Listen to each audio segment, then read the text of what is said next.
our doctors actually believe that babies don't feel pain. Imagine my surprise when the measurements showed that their response was 3 to 5 times greater than that of adults. If a baby is born and you have to have the first prick or injection, that They cry. They cry. I mean, It's pretty obvious. We want this to be out. Efficient babies don't feel pain.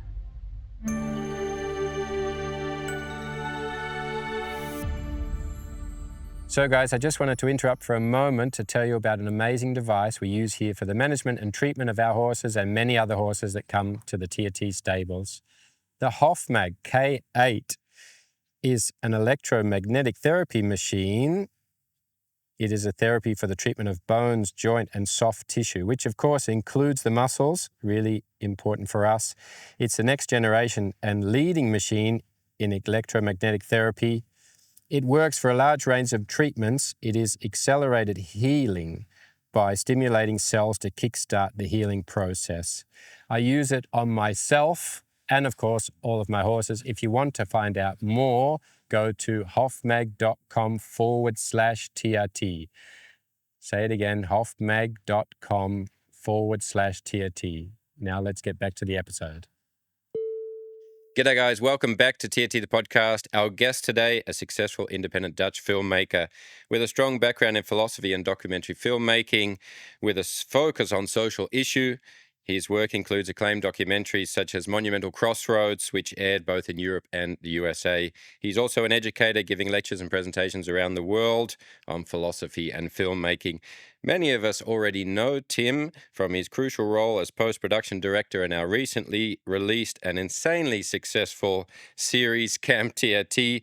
If you haven't seen the series or the episode where Tim has also been here before on the podcast, check that out. Today, he's here to talk about a new powerful documentary that he's making that really hit me when I heard about it, which it will also hit all of you when you hear about it. The title, wait for it, Fish and Babies Don't Feel Pain. That's right, Fish and Babies Don't Feel Pain. Tim Vandenhoff, welcome back to the podcast. Thank you so much. Nice to have you again. You're in the high list of 2-rounders. Yeah. Thanks so much for the invite. With a really important subject that, of course, as I said in the intro, really hit me. But just tell us from the beginning, what is Fish and Babies, and how did you come across such a topic to think about making a documentary over? So, Fish and Babies Don't Feel Pain, it references medical textbooks from not that long ago where our doctors actually believe that babies don't feel pain. And until the late 80s and early 90s, performed surgeries on newborns unsedated. And this is a crazy history from, our point of view. Like, it seems so counterintuitive to think that babies are unable to feel pain. But yet that's how the medical practitioner worldwide actually operated, literally, on our, smallest children, 0 to 2 years of age. Yeah. And that in the beginning, that really hit me. Just that phrase, which I've heard you say to me previously, that we all know, of course, it's if a baby is born and you have to have the first small prick or injection, that They cry. They cry. I mean, It's pretty obvious that's, so that baffled me in the beginning. So this is why this makes this really interesting. Now, you've allowed us very kindly to be able to show a teaser, which you've beautifully put together, that sort of explains a little bit and gives really a picture. Visually also. So, I'd like just to go ahead and just take a look at it. I don't want to speak too much yet. I want to let this speak a little bit so that people can see it and we can take a look and really get a visual as well as a little bit of storytelling from the beginning. Sure. Yeah, let's run it.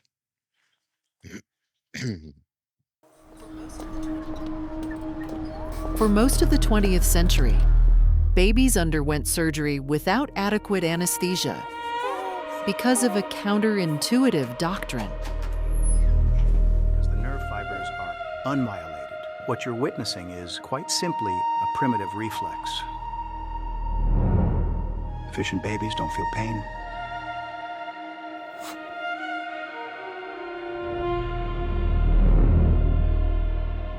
In the 80s, pioneering doctors like Sonny Anand proved the establishment wrong.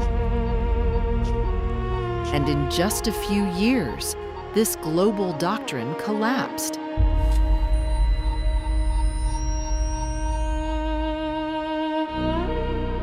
Not only did they prove babies experience pain even stronger than adults, but decades of evidence show that early life pain can carry life-lasting physiological and psychological damage.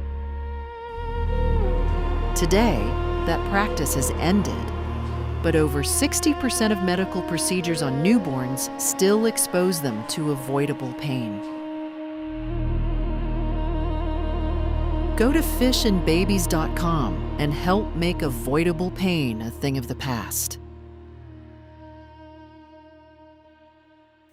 Yeah. I mean, such a really strong visual to that. Like when I see it now, that writing, that when the doctor, which we'll get into later on, to taking notes of that, and that sort of already query in his face, just like we've had when you hear the phrase "fish and babies don't feel pain." When you're in there, you're being educated into the medical industry, and then something like, "Hang on a minute, is is this for real?" Exactly. So how did you come across the story originally? How do you? I know you're into a lot of social issues, and you do a lot of research, and you really got this source of finding really interesting human, topics. But how did this come about? I mean, Yeah. because you say it's sort of going in the medical world worldwide, but nobody seems to, like, I was like, what? Really?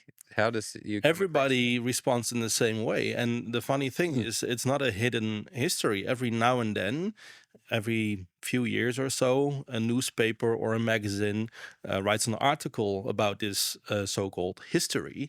And it was actually one of these articles that my parents actually pointed me to, and because I actually, as a baby, underwent surgery too in the early '80s, so this probably applied to me as well, and so that got me extra intrigued because I think everybody thinks like, what is this story, and you want to know more about it, and me particularly with these kind of subjects, that's my catnip, right? Yeah, So I yeah. want to dive all in my philosophical background.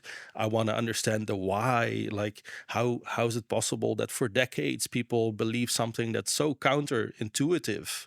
Every parent can tell you that their baby feels pain, so how does for 50, 60 years, uh how does this become the standard, right? So I started investigating and pulling up all kinds of research that I could find, and that led to one of the pioneers that's also mentioned in the teaser, Sonny Anand, who was a young British doctor at the time, or an Indian doctor actually, in the UK, going against the establishment to sort of say, hey, wait a minute, this can't be right. And you know, it's almost like a hero story, like the one man, right? Yeah. Who there to conquer the world or to change the face of history. And of course, it's not just him, but he's a very important person in this whole history and in today's field. And I was very fortunate to find him and get in touch with him. And he was, from the get-go, very much interested in working with me on this film. Introduced me to a lot of his colleagues around the world who really developed this field from the 80s onwards. So that's how it sort of came into being. So what was actually believed at that time about babies and pain? And thinking about what we believed and about fish and babies, like what did they actually believe in that time, and how far did that go? Well, similarly, we thought back in the day that they both didn't have the nervous system capable of actually experiencing pain, and we now know differently on both fish and babies, and that went all the way. There was research in the early 40s to with pinpricks on babies' heels that concluded wrongfully that they were just having A reflex. a reflex indeed, and not so much a pain experience. And the medical field just accepted that and started, working on that premise, doing full surgeries. And which is a little different than a pinprick too. it's completely different. I mean, if you even consider open heart surgery and stuff like that happening without sedation, just muscle relaxant so that they wouldn't flap about on the table, but they were fully conscious, fully experiencing the pain. Yeah, without being able to utter or to move. Yeah. Right. That was the prevailing belief until the 1980s, where people started saying, "Well, are we really that sure about this?" Yeah. You've also been very generous to include, allow us to include in the podcast some actual clips with Dr. Sunny Anand.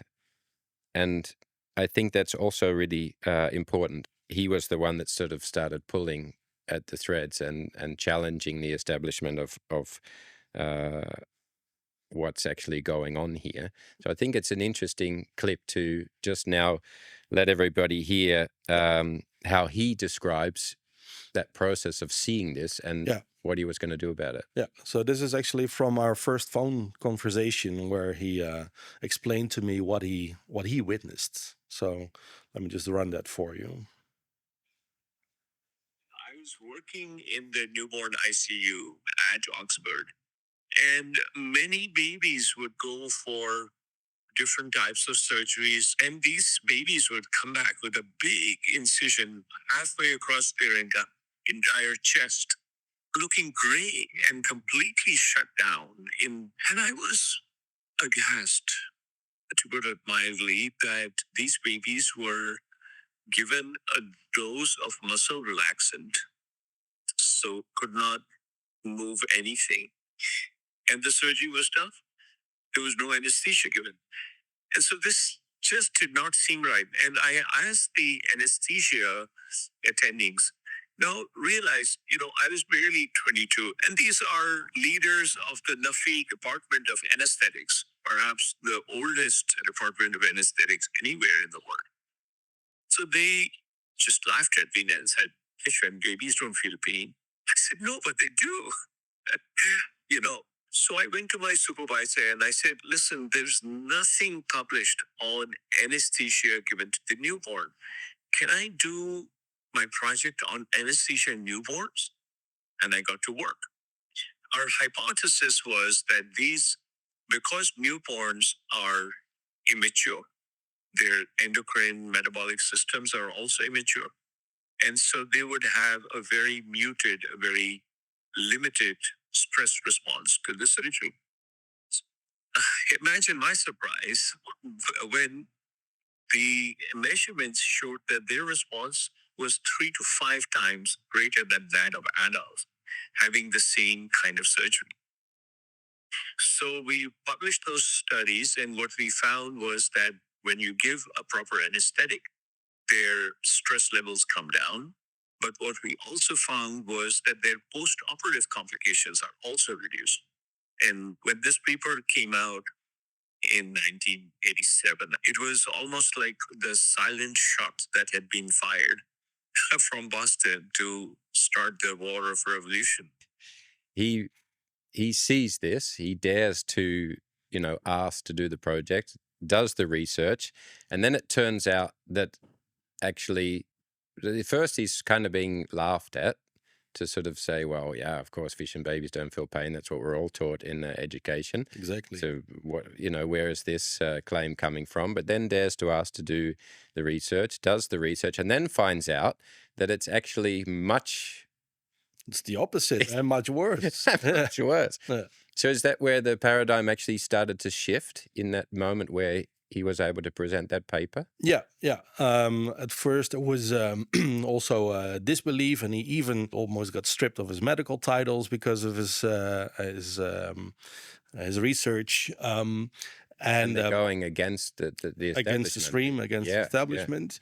But basically, it took 5 years for the whole world to say, no, they do feel pain. We should give them proper anesthetics. 5 years, a paradigm shift that quickly, that's unheard of. So, but also incomplete, because unsedated surgery is out of the window.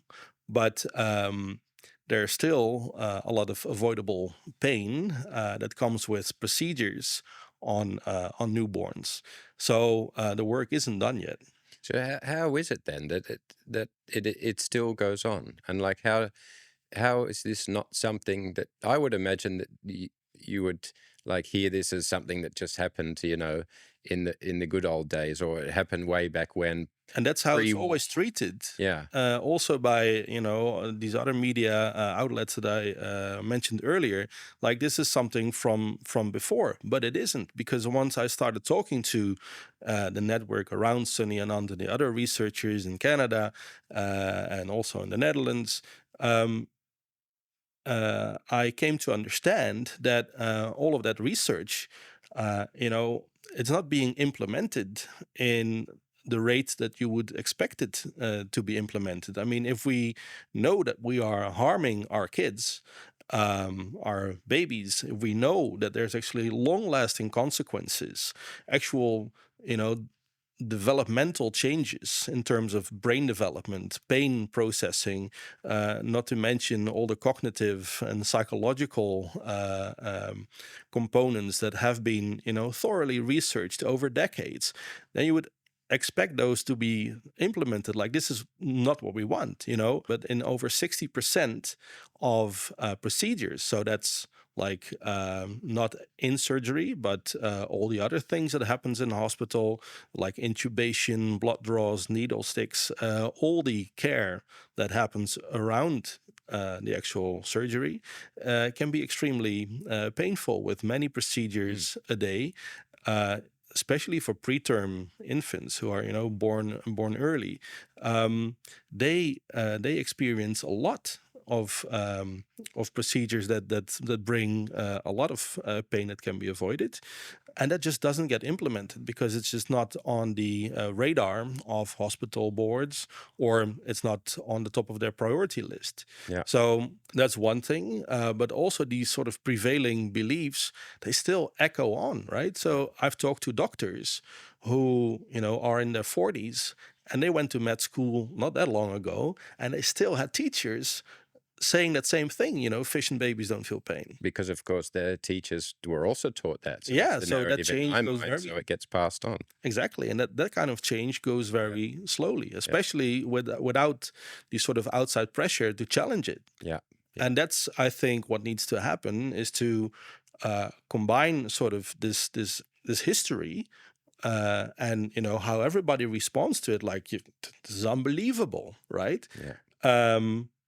And connect it to what's happening today. Yeah. To see, like, okay, we still have massive steps to take to actually bring that in line with what we know what we should be doing. Yeah. So for me in life, of course, everything is timely. Is it something now, do you feel, in the making and what you know, do you feel that it's now a really timely thing to be making this documentary?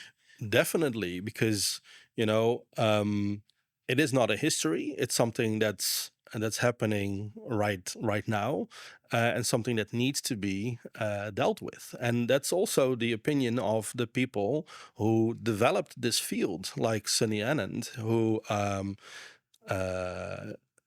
said, like, next year is going to be the 40th anniversary of my sort of groundbreaking paper, the original 40 shot years fired ago was the first. 87. Yeah, that's when the whole thing started to shift. And at once, that's a celebratory moment, but it's also a stark signal that, we need to up our game. Yeah, we need to finish the job. Yeah. And that's the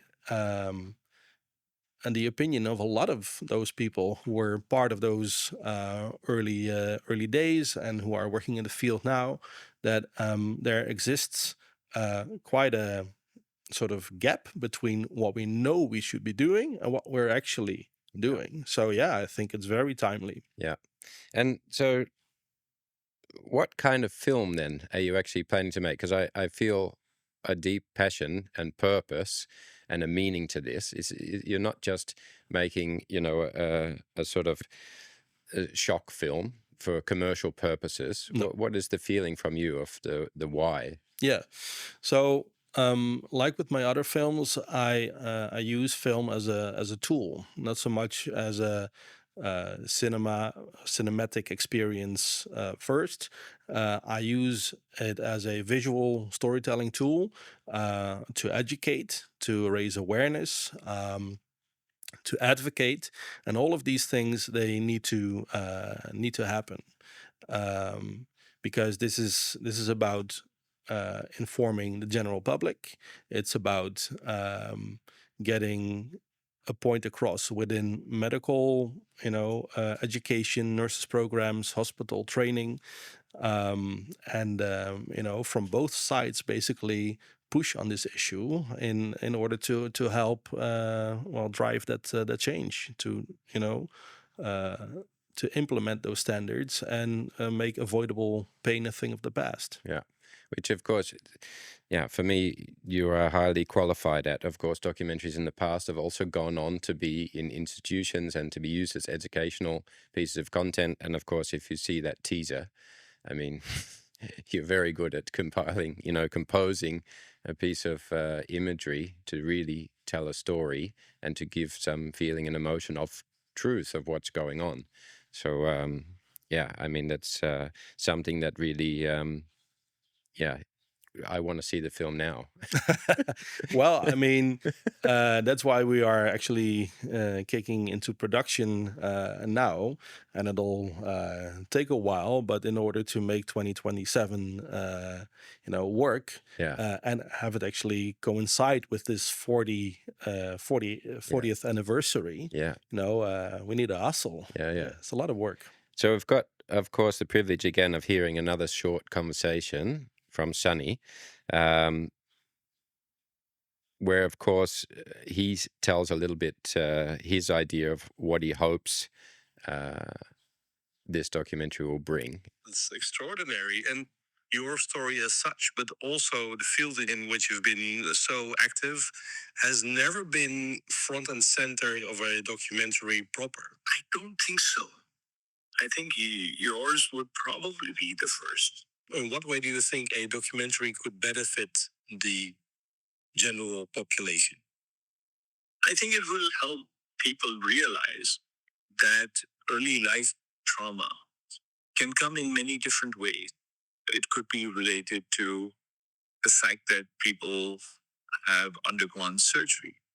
It may help people to realize why they have particular ways of thinking or particular ways of behaving, that they may get triggered by some of those early experiences and they don't know why.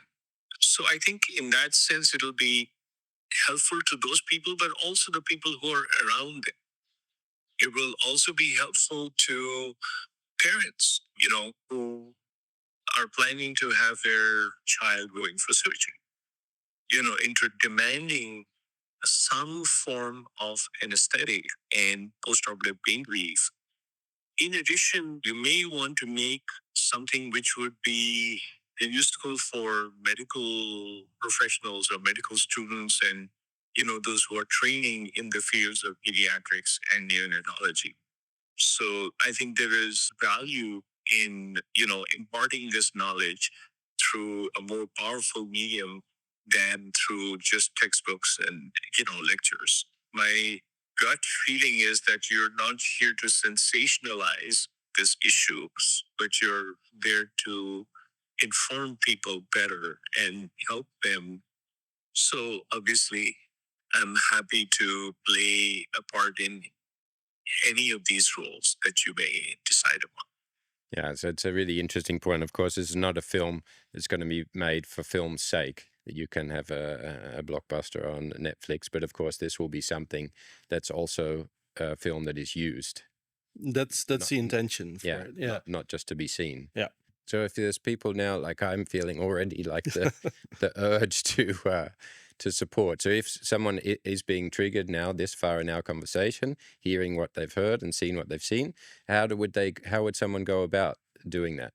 Well, if people want to make this happen and help us kick this into production, they can go to our website, fishandbabies.com, and no matter the size, help contribute, donate. We have special platforms for US tax deductible donations. We have an international platform that helps also with Dutch tax deductible donations. And for people who say, well, I might be able to offer sort of foundational support, like a major support, or I know people that I want to introduce to you, Yeah. they can also request a private briefing. And of course, in documentary filmmaking, if there was a big player that said, look, I have really a personal connection to this, or I'm a human and I believe in helping other humans, do they have sort of the possibility to be part of where this story is going? Yeah. Is there phases of how that works? We're actually actively forming a founding circle, which is not just merely financial contribution, but actually a seat at the table of, how do we bring this to the right audiences in the right ways? And of course, having people thinking with you to actually make sure that this becomes a big success is very important. So the documentary has largely been framed sort of in the discussion so far about a tool of education, awareness, advocacy, and preventing sort of future harm, which is, of course, one of the major things. But then, of course, there are the past that now live in the future. So people that have gone through procedures. And there is one last clip that I'm very grateful you allow us to take that will probably be as part of interviews in the documentary. But this story really also, this sort of put me further and deeper into the understanding of the seriousness of it. Because I know what you mean, because it sounds a bit like intangible. Like, okay, so this is hospital policies. They need to improve standards, implement things. Like, where's the human story in this, right? But indeed, there is also all the people who have had that early pain exposure, whether that's in recent years or before that paradigm shifted.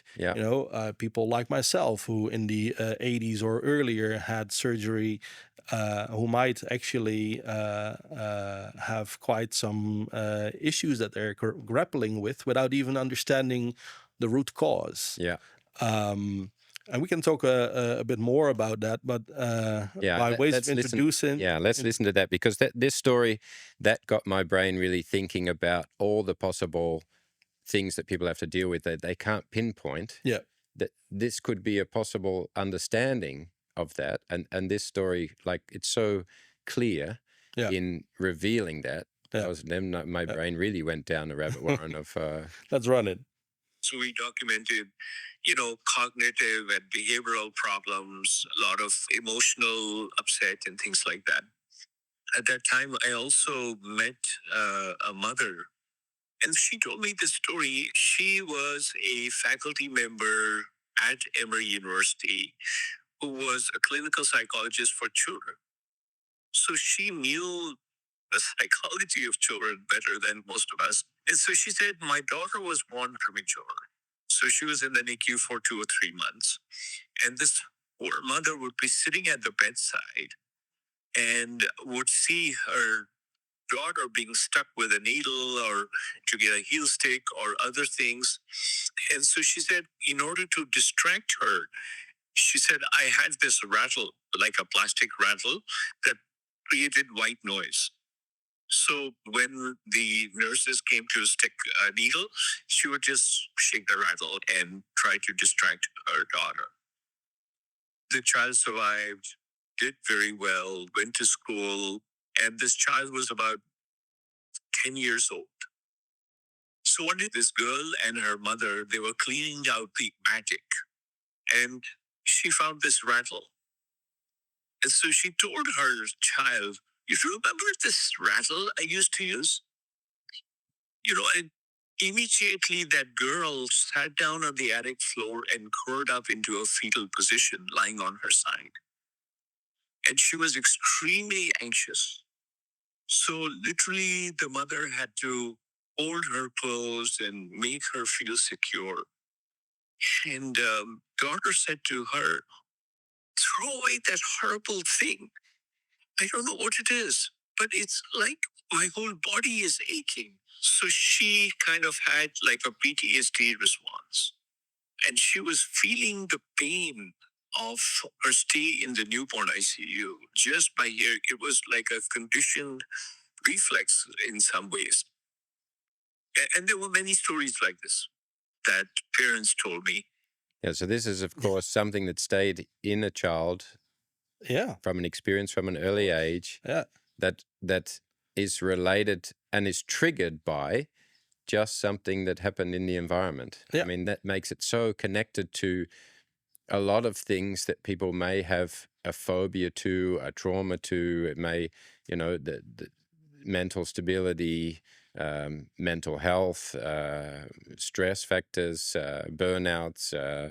This concerns a lot of people. Yeah.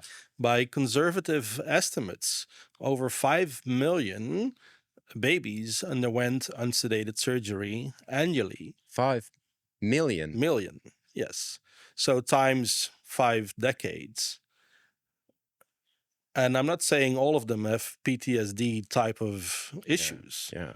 But there's bound to be quite a lot of people who have similar responses to this girl. They might have other types of anxieties that they are struggling with and don't know where to find that root cause to actually, heal from that, because they don't know that this happened to them. Yeah, it's such a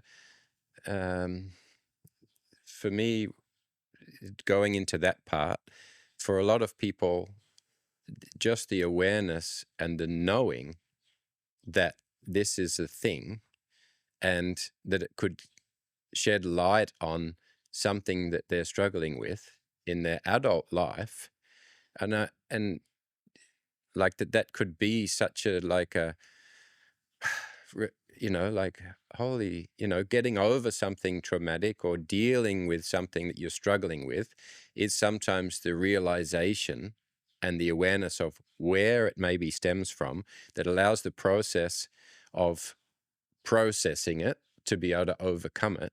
And it was funny, when I first sort of started thinking about those things myself, there's certain things in my life that I found difficult and was sometimes wondering why that was hard for me.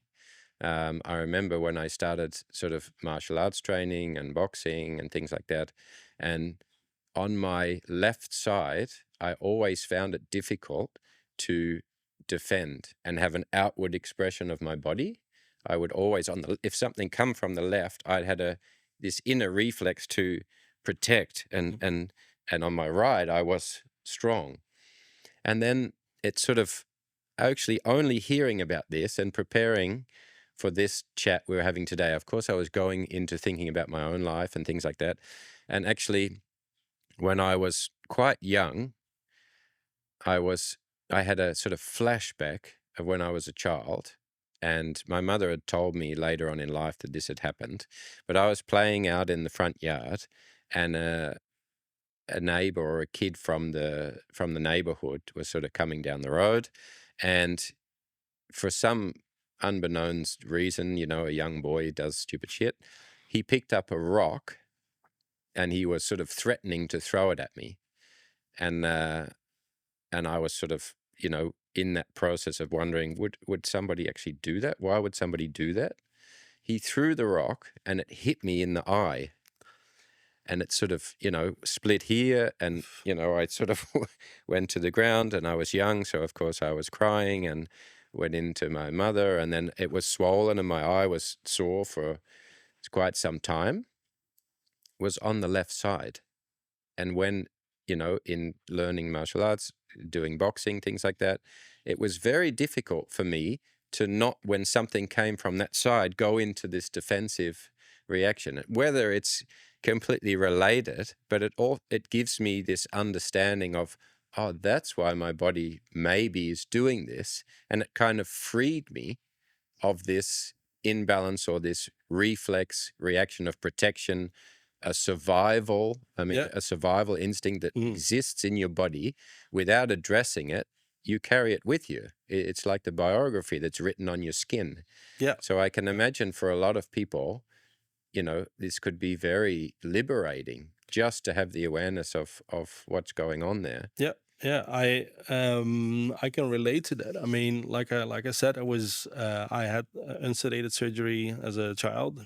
A common response is for children to sort of develop with a sort of delay in their sort of also social functioning, like be more inward turned, not really connecting to people. Mm-hmm. And that's exactly, I had surgery at 3 months that they told about me. Like, you didn't smile at anybody, you didn't make any contact and whatever.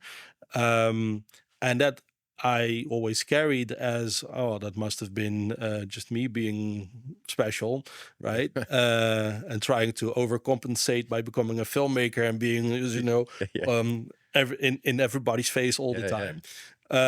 But then when I read this, I can't say for sure that that's related, but it's plausible. Yeah. And, I'm in my 40s, so a whole lot of life has passed between that moment and now. So it becomes very murky to actually establish, oh, this must have been from. Yeah.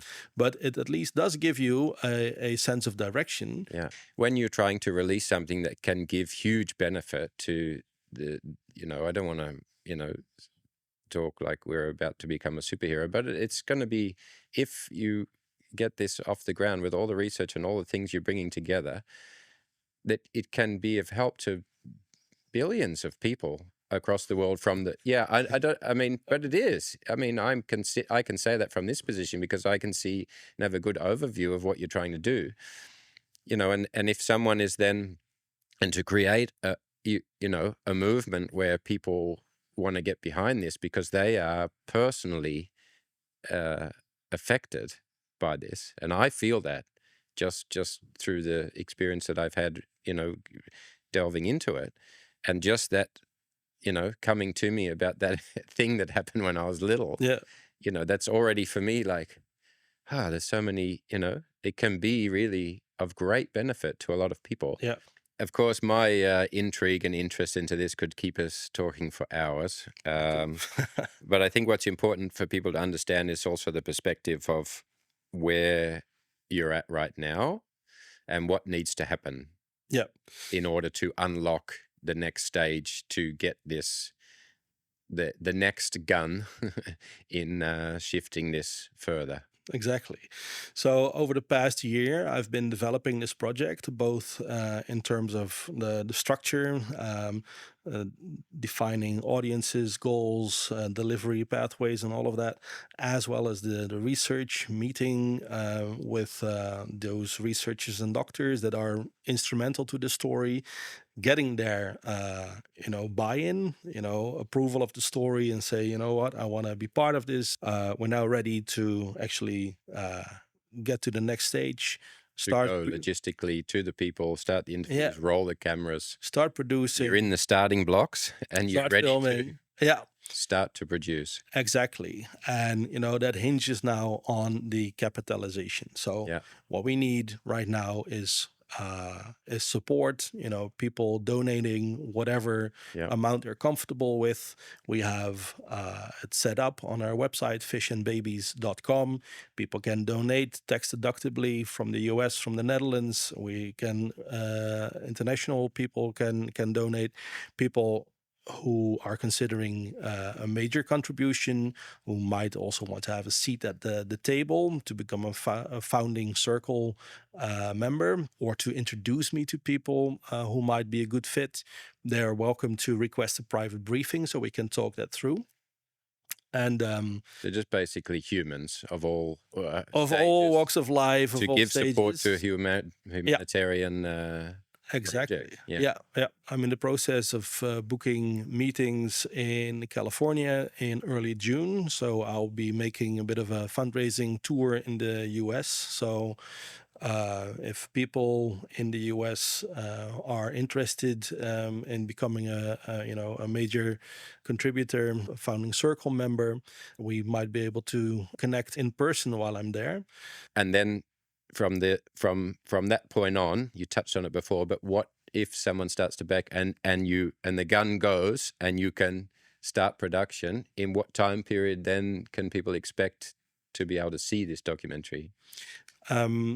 We will be filming between the third quarter of 26 and the first quarter of 27. Yeah. And probably start post-production already while we're still filming. It really depends on the scheduling and all the moving bits. Yeah. But we want this to be out by the end of summer 27 to coincide with the actual initial gunshot that was released when with the publication of the 1987 paper where Sonny and Ant shook the world the first time, basically. Yeah. So, mate, I just firstly I feel like I should thank you for your service more than anything. Also, thank you for being here today. I'm sure that we will get the right people that are going to help to back this. I just think it's such a interesting, humanitarian thing that, as we discussed, is not just from the past, but it is a present thing that's happening and something that definitely needs to be fixed for the future. Things that have touched on me personally, from having a realization of what happens, in your past, definitely is going to affect your future. Me having 2 children, as of you yourself, thinking if my children are also going to have children, what kind of things can we prevent? And I just think it's a really worthwhile cause that should touch every human that breathes on the planet. Well, thank you for your support. It's very means a lot to me to hear you say these things, and makes me realize, yes, you got it. That's exactly what I felt and what I want to share with people. And I think we're not alone, right? Yeah. I think this is much more than a sort of jaw-dropping factoid about, what did the crazy people back in the day used to do? No, this is a thing in the here and now. It has consequences for people who've had this happen to them in the early years of unsedated surgery, in recent years up till now, with painful procedures still being prevalent in 60% of the cases. And we now have an opportunity. It's a chance that to you can fix that. That you can fix it. Yeah. Like you say, it's not a shock film. It's something usable that can have major impact. Yeah. Well, mate, thank you very much. Thank you very much for your mission. Thank you for being here today. You heard it, people. fishandbabies.com. If you heard anything that's touched you in any way during our conversation today, you know where to go. Until next time, be good to yourselves.